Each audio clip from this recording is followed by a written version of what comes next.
For granted. This guy over here at the piano, I want to introduce him to you. For those of y'all that don't know, years ago, this guy was in another great group out here called Chosen Few. Make some noise if you remember it.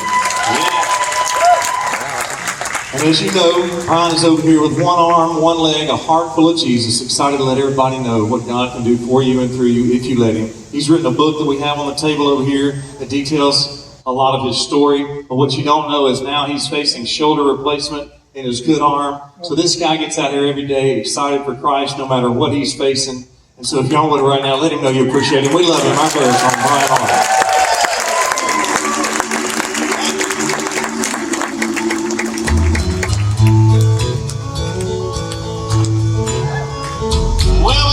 I'd take a trip every summer down to Mississippi to visit my granny and her antebellum world. I'd run barefooted all day long, climbing trees as free as the sun. One day I happened to catch myself a squirrel. Well, I stuffed it down in an old shoebox, punched a couple of holes, and right when Sunday came, I snuck it into church.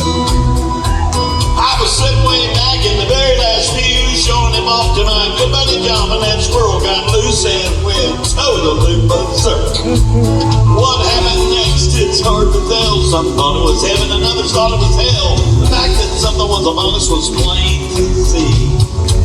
As the choir sang I surrender all, the squirrel ran up Cecil's coveralls. He leaped to his feet, then something got a hold on me. The day the squirrel went berserk in the First Self-Righteous Church, and that's leaving little down in Pascagoula. All fighting for survival, that broke out in revival. They were jumping, knees and shouting, hallelujah, hallelujah. Well, Cecil hit the house and dancing and screaming. Some thought he had religion, others thought he had a demon. He just thought he had a weed eater loose in his spirit of the loose. As he fell to his knees to plead for neck, the squirrel ran out of his bridgy leg, unobserved to the other side of the room. All the way down to the amen pew was that Sister Bertha, better than you, who was watching all the commotion with sadistic glee. But you should have seen the look in her eye when that squirrel jumped her garters, crossed her thighs, she leaped to her feet and said, Lord, have mercy on me! As that squirrel man lapsed inside of her dress, she began to cry and then confessed the sins that would make a sailor blush with shame.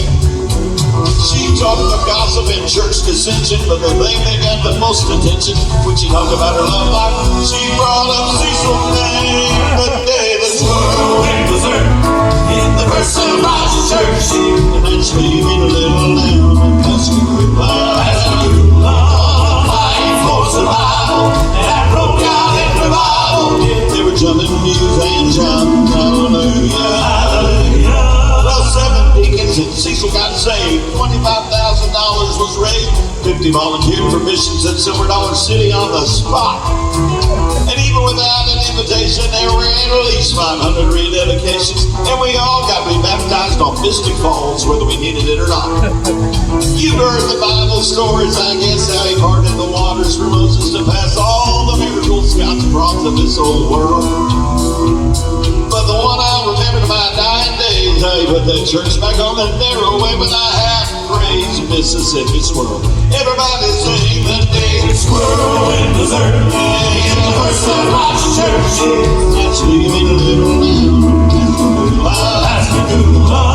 Fighting for survival, and that broke out in revival. They were jumping knees and shouting, hallelujah, hallelujah. The squirrel went berserk in the First Self-Righteous Church, and that's leaving a little down Pascagoula, Pascagoula.